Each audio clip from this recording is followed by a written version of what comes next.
I want to start today with the total abandonment of American women. Total abandonment. Honestly, this press corps couldn't give two craps about the actual state of American women today. What they care about is that you can kill a baby in utero. Beyond that, they have absolutely no use for women. That's where I want to start today, after what I've witnessed this weekend around Kamala Harris and her absurd media behavior. Now, currently the media is enjoying a round of girl boss moments. Have you checked anything on the web today? What a girl boss Kamala Harris is, as a result of her decision to appear on the podcast Call Her Daddy, which normally traffics in shows entitled, quote, F me with a dildo, end quote, not kidding. But this weekend decided that presidential politics may in fact be their thing. It isn't. It isn't. It was an utter fail. I'm so, I don't know shit about sports. Sorry, I don't know anything about sports. As you guys know, occasionally sports becomes a news story and I'll talk about it.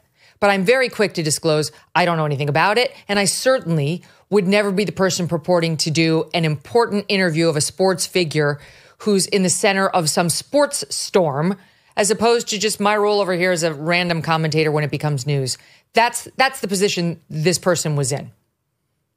You played with fire and you got burned, and you misled and you failed at an important moment in presidential history.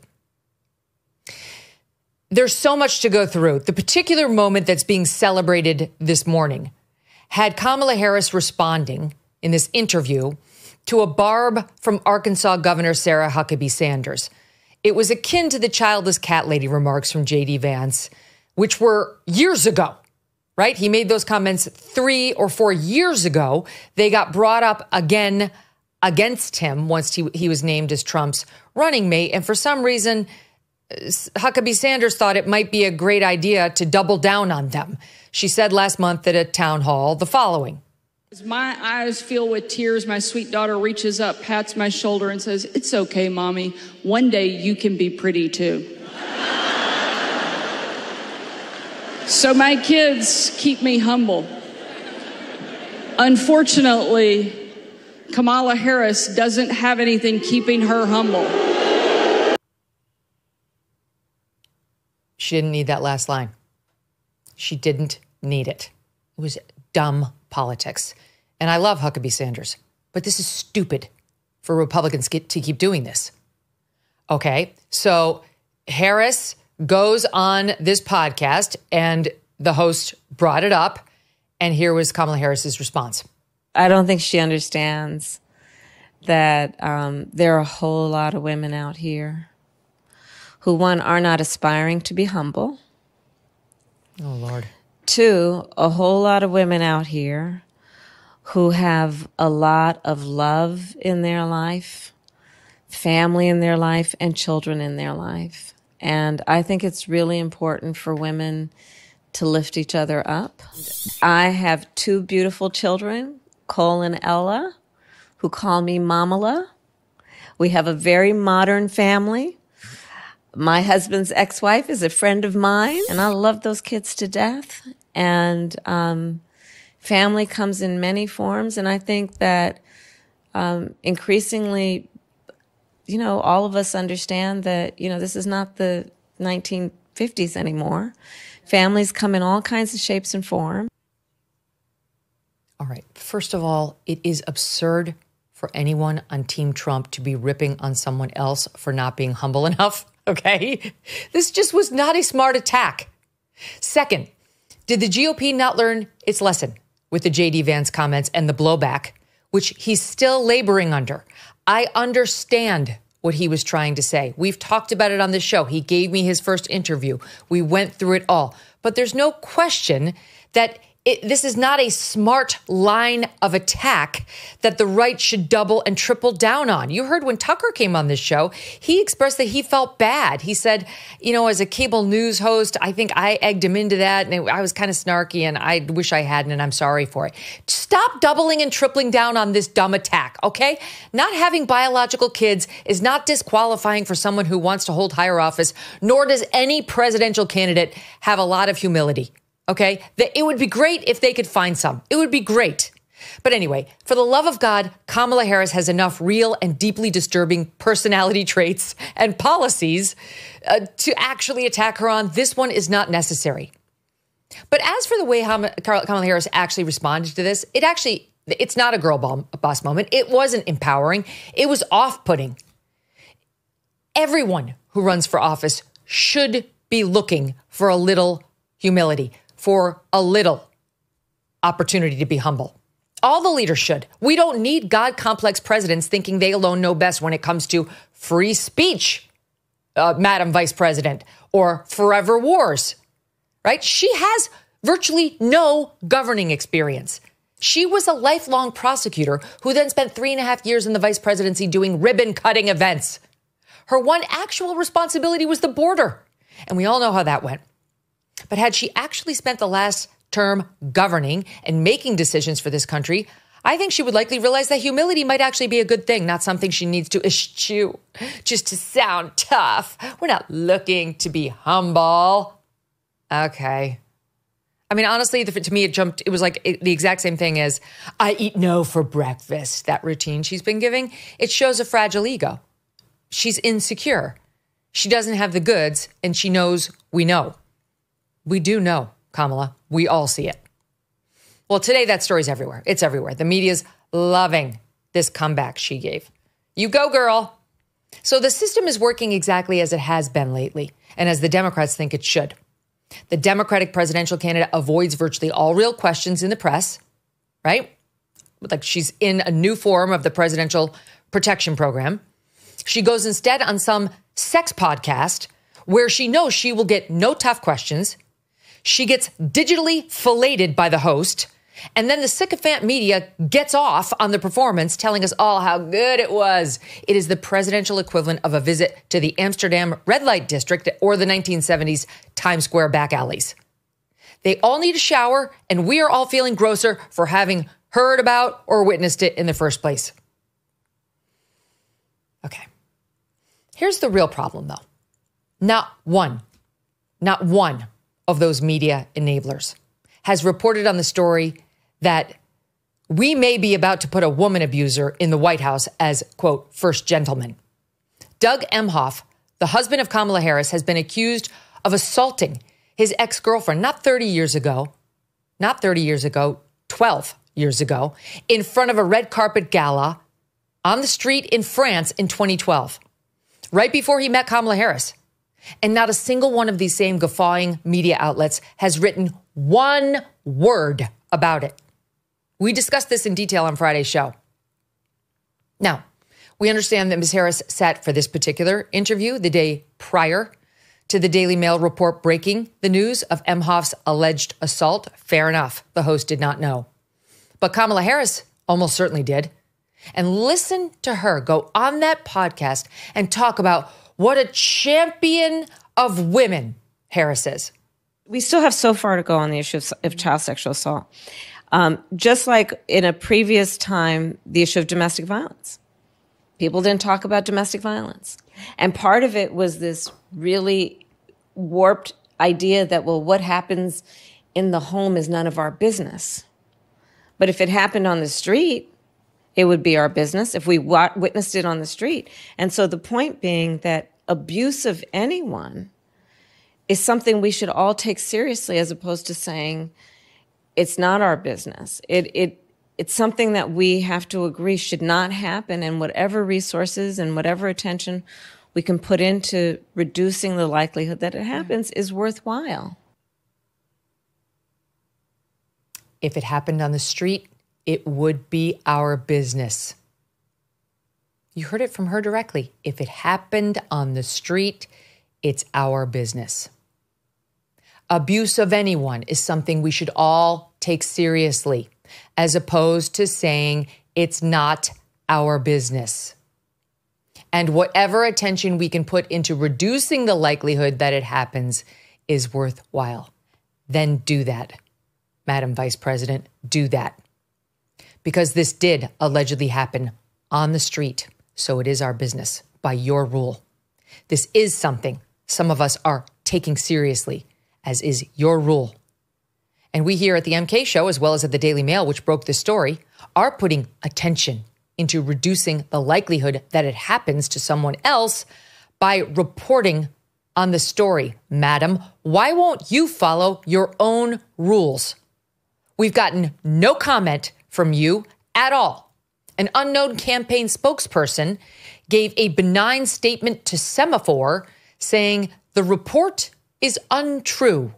Any suggestion that Mr. Emhoff would have or has ever hit a woman is false.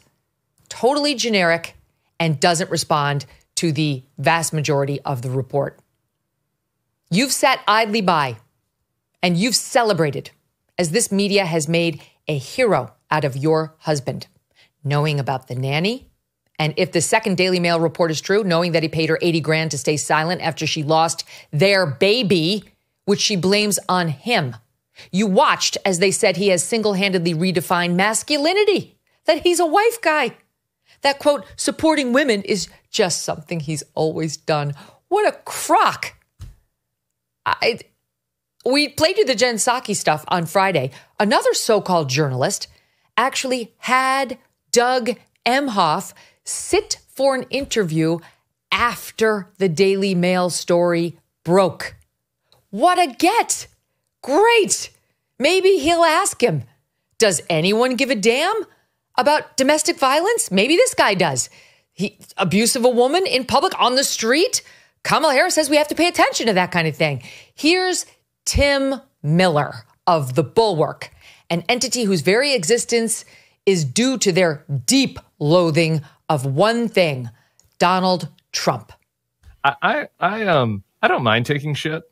I actually kind of like it and revel in it. Like, I don't mind if some jerk is whatever attacking me. I don't mind the harassment. It's fine. I don't like it when my kid gets brought into it, and I do sometimes react poorly. And that has happened over the past few months, and that happens to you all the time. I mean, your kids are getting targeted. I see Ella getting targeted. I just kind of wonder how you process that, how you deal with it. Well, first of all, sorry that what you're going through. Oh, come on. It's nothing compared to what it's we got to call it all out. I mean, look, you're a journalist. We believe in a free press. We need strong journalists out there calling it out. And for you guys to be able to do your job, you can't do it being threatened and being targeted. And that's part of their game too. It's all a distraction. So the attacks on me personally, the kids, Kamala, look, it's not fun, especially when it hits the kids. But right now we have a mission, and that mission is to win this election. Okay. They were talking about attacks, including attacks on his daughter, Ella, for whom I have nothing but sympathy. I feel bad for this young woman. Can you imagine having your dad cheat on your mom with your nanny and then create a love child who then gets miscarried, according to the Daily Mail, allegedly because of something your dad did? That's the claim. What we know is true, because he's admitted it, is he knocked up the nanny while he was married to this child's mother. So that's disgusting. But here he'd like to play the victim. It's not nice to make fun of that child or any of the children. We haven't done that here on this show. But I am interested in what happened to the nanny, and I'm very interested in what happened to the girlfriend on the street, Kamala, in Cannes, France, less than 2 years before you started up with this guy. And for Tim Miller to not ask him one question about the allegation that he's a woman beater is a disgusting failure.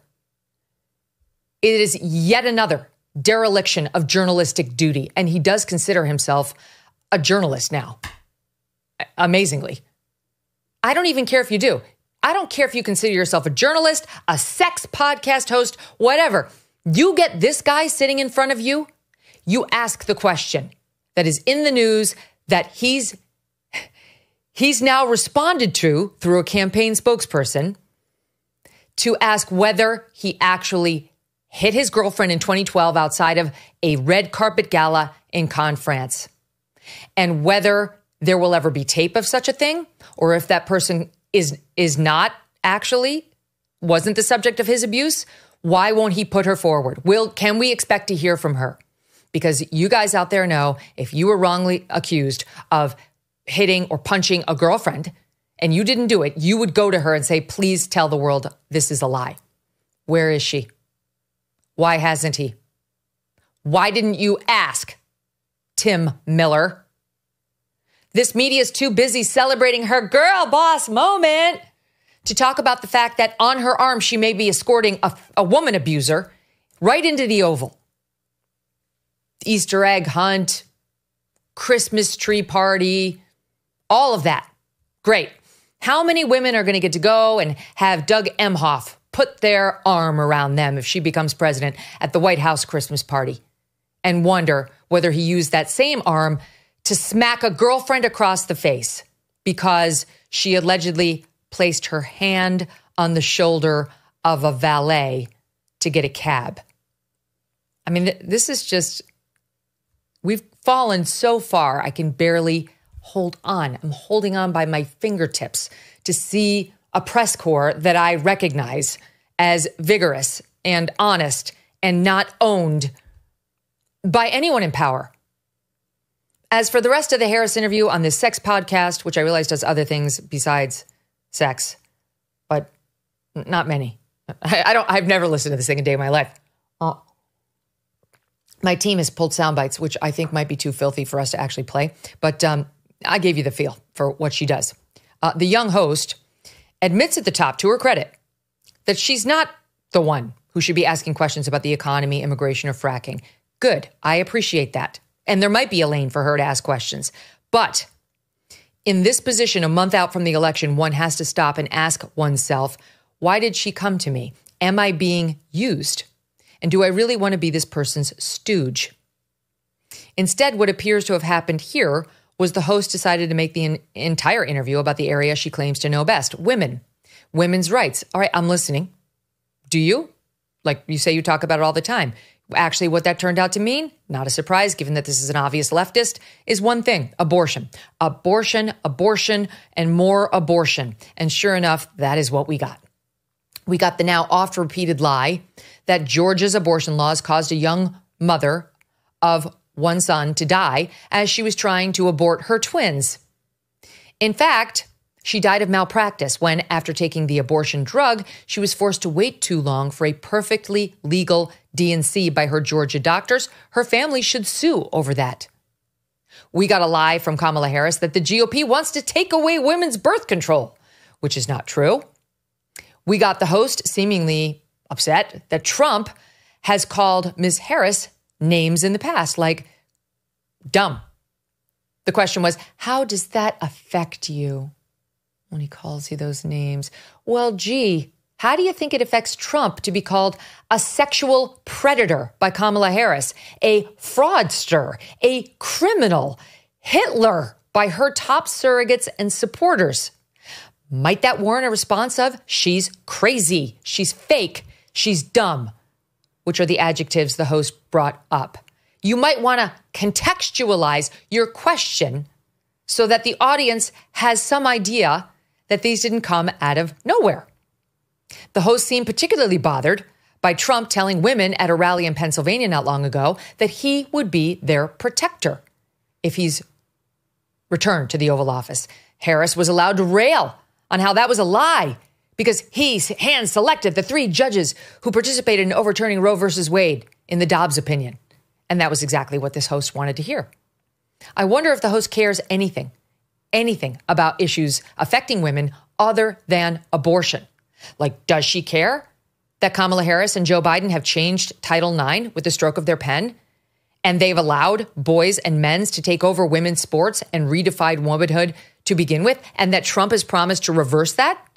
That Trump has promised to remove men and boys from women's private spaces where they are being hurt all the time, raped in prisons, sexually assaulted in bathrooms and locker rooms, having their medals stolen, not to mention their innocence. Do you care? Or is it all about killing the baby in utero? I just wonder, because as a woman, I care about a lot of things. I care about where the country is on abortion rights. I think it's an interesting topic. But I really care about what happens to the women once they are born and live their lives. Here's you engage in an industry of filth. From what I read, here's terms you can understand it in. The young girls don't want a bunch of penises coming at them in their locker room. Okay? I know you love that. That's the business that you're in, talking about all the times you've been on the receiving end of one. But I don't want it happening to my 13-year-old while she's trying to play soccer. You get that? Do you get it? Try to keep up, because there are issues affecting women outside of the only one you give a shit about. Does this person know anything about the anti-sex trafficking law that Trump passed? Does she know he's promised to seriously increase sentencing for those who abuse women and girls down at the border as part of his immigration policies? How about the fact that we had no wars under Trump, as opposed to under the Biden-Harris regime, where we expressed and showed weakness right off the bat with the disastrous Afghanistan withdrawal, leading many experts have said directly to Putin feeling emboldened and invading Ukraine, not to mention what happened in Israel. In Ukraine, at least 10,000 civilians have died, including 3,000 women and almost 600 children. Does she care about that? Could those women consider themselves better protected when Trump was in office? Not to mention the 1,200 dead in Israel as of today, the 1-year mark, including almost 300 women and 29 children. And those who died in the retaliatory campaign in Gaza, and that goes on beyond. All of this is so infuriating. What bothers me is the hypocrisy of it. The hypocrisy of it. They want you to end that podcast thinking Kamala Harris is the one who will protect women, who cares about women. And none of these issues is even brought up. The whole thing is designed to make Trump the devil and Harris the savior of women's rights. And it's infuriating. 4 years of crushing interest rates, runaway inflation, and reckless government spending. And who is paying the price? You are. You might have bills stacking up, debt collectors on your back, and you might be barely able to keep food on the table. Done with Debt can be a way out. They have developed new aggressive strategies designed to get you out of debt permanently without bankruptcy or loans. Done with Debt stands between you and your bill collectors. They can go head-to-head with creditors, getting balances reduced, interest rates slashed, and penalties stopped. They create a plan to end your debt fast and put more cash in your pocket every month. And right now, Done with Debt is accepting new clients, but you do need to act fast. Some credit relief programs expire. Before you even make another payment, consider a visit to donewithdebt.com or call 1-888-322-1054 right now. 1-888-322-1054 right now. Speak with one of their debt relief strategists for free. Go to donewithdebt.com. That's donewithdebt.com.